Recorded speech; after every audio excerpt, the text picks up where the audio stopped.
played Atari today. Hey everyone, Adam at Errata Non Grata. I've been super busy, but part of being busy was being sent to Portland for the Portland Retro Gaming Expo, where I got to meet Carl Forhan for the first time after talking with him online for many years, and picked up a couple of games, Wings of Death and Asterite. So giving my Jaguar CD a try for the first time in a very long time. Let's see what happens. Because this is the first... Oops. That was great. This is the first game... Fun. To use the... be able to load... music from the CD and play it during the game itself. Now, unfortunately, as you can see over there in the mess wires, oh hey, it worked this time. One of my audio channels doesn't work. Yeah, I think I need a new motor in my JagCD. CD error, check disk and restart. Alright. Now the disc is fine. It's my JagCD that's not so much. It sucks for a long time. I mean, the JagCD wasn't always a faulty mess. It was just years later where I came up with this problem. When I first got it, I was able to play games just fine. Not a problem. Very long time, but I'd say about, I don't know, 10 years after I had got it, it didn't really work anymore.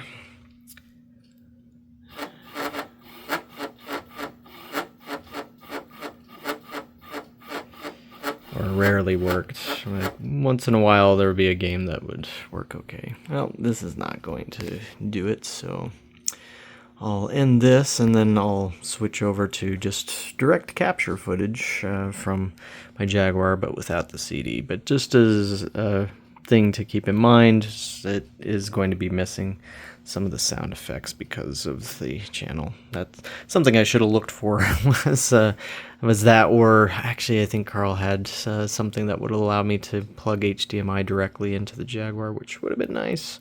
I should have grabbed that, I guess. Alright, let's check out Wings of Death. Alright, so Wings of Death. This is a game that was originally designed by Thalion Software, I think they were called, and released in 1990 for both the Atari ST and the Amiga. And it is a Euro shoot 'em up. I guess now it falls under Eclipse software design. And perhaps, I don't know the history of the IP rights and everything, but perhaps that's why it didn't show up on the Jaguar sooner. Now, to be fair, it's not exactly the a tour de force of effects on the Jaguar or anything, which, you know, I don't know if anybody was really expecting it to be something that went way above and beyond the ST and Amiga versions, although I think, if I recall correctly, this was designed for based on the ST version. And just as a quick rundown of the added features to this, because I want to get it right. So they got a frame rate boost from 20 frames a second to 60, which is always really nice. Enhanced color mode, which equals up to 3 times more colors. I do know that this used the Atari STE's enhanced color palette, but I guess this would be up higher from that. You also can save your high scores in multiple difficulty modes. And the original ST and Amiga soundtracks, and of course, as mentioned, the CD soundtrack, which I tried to get going. And now one thing that this game originally touted was how many objects it could push on the screen without slowdown and having or little slowdown, and that was around 100, or I think 95 is the most that had been counted.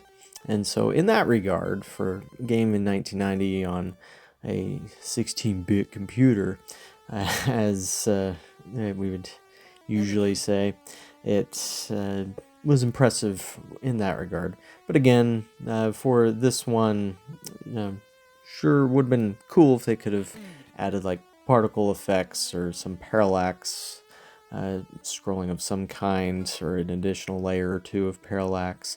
As it is, it doesn't necessarily stand out from even other shooters on the Jaguar, although had this come out in, say, 1993 alongside Raiden, I'm sure it would have moved some copies and wouldn't have necessarily moved a bunch of units, because I guess it would have been one of those examples of, oh well, this doesn't look 64-bit, which was usually the complaint that people would have when it came to, or criticisms of the Jaguar, even though, as I've said before, bits don't really matter, or they matter, but they don't matter in the way that they were touted as to, there's not exactly something as 64-bit graphics or 16-bit graphics or whatever. But anyways, this does have some interesting power-ups, like this one here where they're like bombs that then break out into this tri-pattern, which is cool. And a few other interesting ones. There's a lot of elements of this game that reminds me of a Namco arcade title called Dragon Saber, which I used to have a long time ago. It was pretty rare in the arcades. I think they only ever made 1,000 of them. It was the sequel to Dragon Spirit, but it just didn't do as well as Dragon Spirit. It was only ported to one other console, as far as I recall, the TurboGrafx 16 or PC Engine in Japan. And that would have been a nice one to have on the Jag. This one being a Euro shoot 'em up, I mean, it's not too bad as far as when it comes to Euro shoot 'em up sins, where some enemies just take an absurd amount of hits. You don't really have that going on even with your basic weapon. I mean, it is tough. Like, that would be the other thing, that the hitbox is basically your entire character, and that's always a problem to me with Euro shoot 'em ups, is that, or one major difference between Euro shoot 'em ups and Japanese ones, is that Japanese ones will reduce the hitbox to something like, say, just the head or just the body, as opposed to the entire character sprite. And even though Japanese shoot 'em ups can be a little bit more tough, just because they'll throw even more bullets on the screen and such, especially in bullet hell shooters, and that it's a little nicer, especially when your character gets kind of big. Like in this one, depending on what power up you grab, it changes the size of your character, and it does seem to collide anywhere on the character, which is again part of the difficulty. But yeah, I had this. This is a nice release. I enjoy it. I need to get better at it, get good, and sure, it would have been nice to see some additional graphical improvements, but I wasn't really expecting that. It still looks better than the original versions, and so that's always a bonus. They probably would have had to redesign the entire game to really change up the graphics and such, but that's okay.